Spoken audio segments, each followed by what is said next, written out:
Okay. No. It's okay. But hey, what a great season for playing your character as Rock and raising Kanan. And it seems like it's such a departure from your theatrical education, your Broadway plays, and your musical performances to play this hard hardened gangster. It just seems like it's a good stretch for you. How did it feel to stretch out your acting muscles and go into this character that we haven't seen you play? You know, then the beauty of what I love about, it's been surprising for so many people, but I've been training a lot. I've had a lot of theatrical training, and I think it's prepared me for a lot of different things. But what people might not know about me is, I've done Madam Secretary. I did a lot of Broadway, but I grew up in South Carolina. I grew up to a single mother. My mom had me at 15. There are a lot of things that I've seen, a lot of strong women I've really been around that really prepared me for this role. And so actually with Raquel, I have felt the most honest, and I always feel honest in all of my portrayals. With Daisy, I try to find something that, like, hey kitty, I try to find something in each of my characters that I can connect with.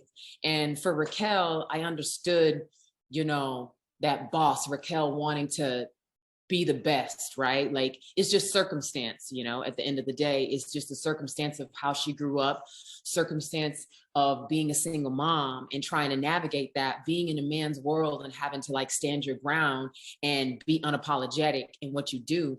Those are things that I experienced in my life, being the only Black girl in a lot of situations, going off to school, my training, being one of 2 Black girls. So there are a lot of kind of parallels to Raquel that I've had. I'm a mother. I know what that's like. I ain't no gangster, but I think if something happened, somebody tried to mess with my family or my child, I'm gonna go and do what I have to do. So I tried to draw from those experiences, and also incredible writing. I think having such a diverse writer's room where they're able to create these characters that aren't one note, these characters that are nuanced, these characters that are able to live and be messy and vulnerable and really just dynamic and 3-dimensional. That's something that's been incredibly different about this experience, and why it is, for me, feels so dropped in and real, because the people who are writing for me and the people in front of behind, they look like me. And so it can be honest, so. And everybody, for the, past decade and more, they've been talking about Shonda Rhimes and Shondaland and all of the great things that she's done as a showrunner, as a writer. But now, Courtney Kemp has created almost this Marvel universe with this Power series. How inspiring is that to other female creatives, other Black women creatives, to see how successful these two stars in our generation have been able to shine with their work?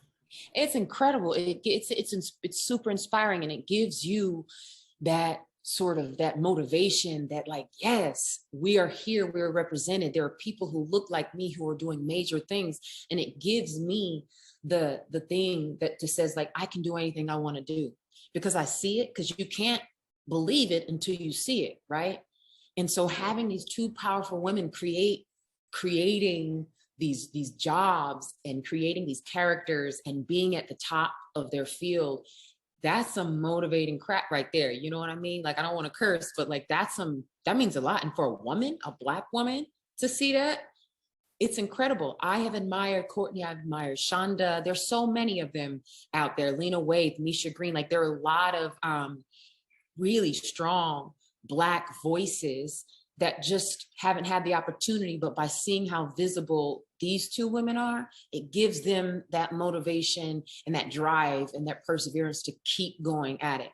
Courtney Kemp, what she's done, it's incredible, because not only is she creating all this work, but she's creating honest, raw, real work characters that are just like us, right? Characters that aren't dream characters, right? Like characters that you see and you know every day. You know, in your life, there is someone that you've met that could be like a ghost, right? Like battling those two worlds. Like you've met Raqs, you've met Kanans, you've met all of these people. And I think that's why this universe is popping off the way it is, because now there's so many people who get to see themselves reflected, you know, and not a judgmental way, but just a way where you understand them in such a great way. So I'm all about them. I know that Raising Kanan is a period piece, but the fashion, I mean, it must be fun to play in all these wardrobes that you have. Did you get to take any of this home? I know it's supposedly dated, but this stuff will be, you know, hot any day of the week. I got some door knockers in the room over there. I mean, I couldn't take Raqs because, you know, I still need them, but I did get me a pair. There's a lot of things. I'm getting a lot of inspiration from a lot of Raqs outfits. You know, I want a cat suit now. I just do. I think a good cat suit will always be in style, and I get to like do that. You know what I mean? Like Raqs fashion is making me rethink a lot of the things that I wear in my normal life. And it's so cool. It's so cool to be a part of a show where they just really get it right, you know? And again, you know, our costumers are Black, you know, like they get it. And like I mean, the whole thing is just so dropped in and real, and because they understand it. So I love the costumes. What started this dream for you? I mean, you've obviously been well trained, has a lot of experience on a stage, the Carnegie Mellon, but where did it start? And was there a particular actor or project that you've seen that made you say like, hey, I wanna do this?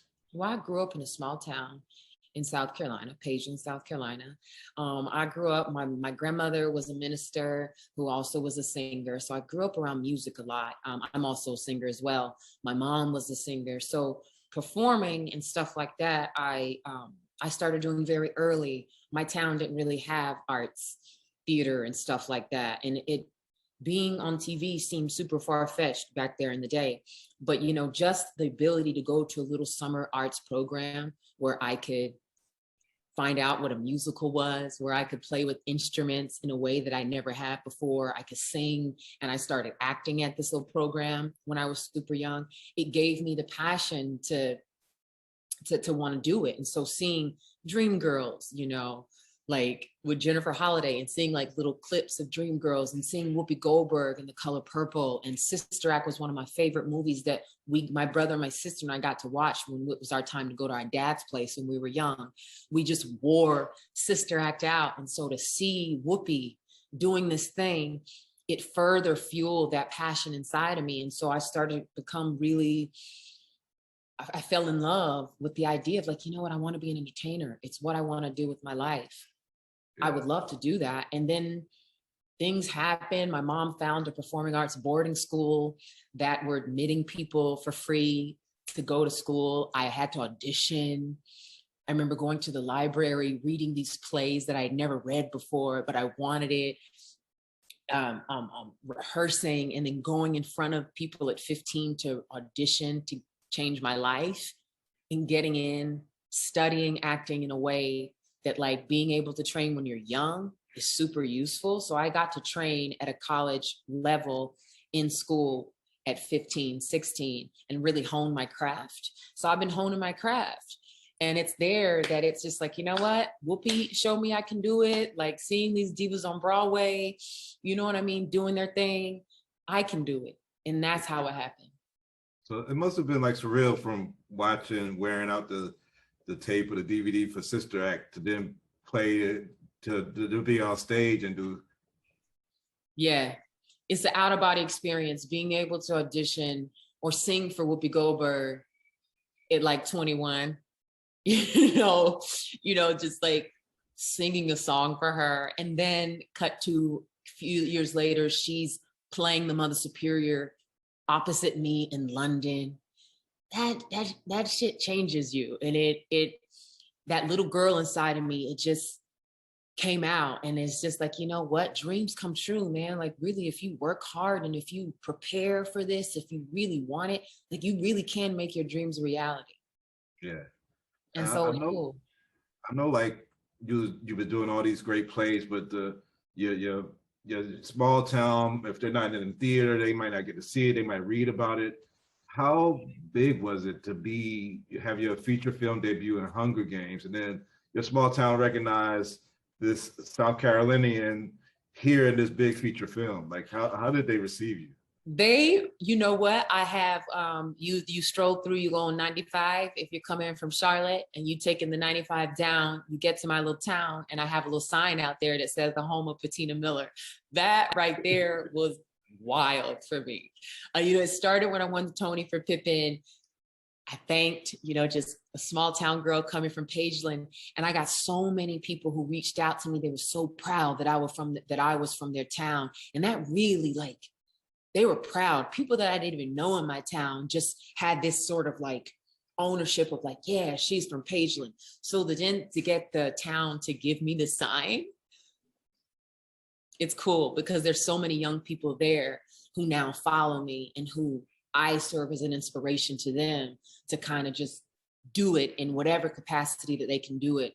And it's always nice when I hear of young people who have gone on to do things and I hear that I've inspired them, because, you know, that's what we got to do. Yeah. And last question before we wrap up. I mean, you know, most of these series that we get hooked on, we have to wait a long time for the next season to come. But this you know, this world that Courtney created, we got so many power books to, you know, we're watching Ghost right now, waiting for all the other ones to come up. But you got to give me some clue of what can I expect when Kanan comes back to the screen. Like, just give the audience one little clue of what we expect next season. You can expect, so actions have consequences, right? That was a really big thing for last year, for the first episode.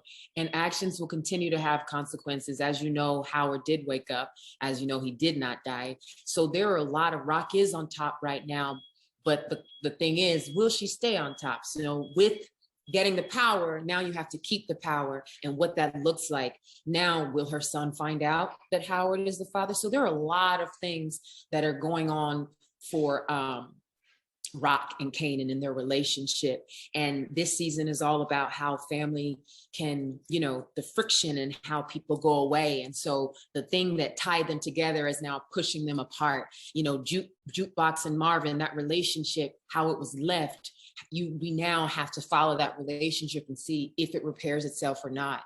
Lulu and his whole thing, you know, him and Raq's dynamic has shifted. It's changed. It will never be the same. So you get to watch this family go through a lot of shit, and it never stops. You know, like Raq said in the first episode when she's taking Kanan to school about Cassiopeia, she's sitting on the throne, always about to fall off. And so that for me is what we will see Raq struggle with this next season, being Cassiopeia, about to fall off the throne. Will she, won't she? So well, it's exciting. I know whatever happens to Raq, I know that Patina Miller will hold it down on the throne and keep on doing these great parts. So you're so impressive on the screen. I can't wait to see whatever else you do. Hopefully I even get to see you on stage one of these days.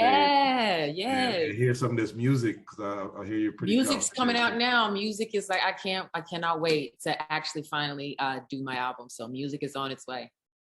Thank you, Patina, for the time. Thank you. Take care. Sorry you got all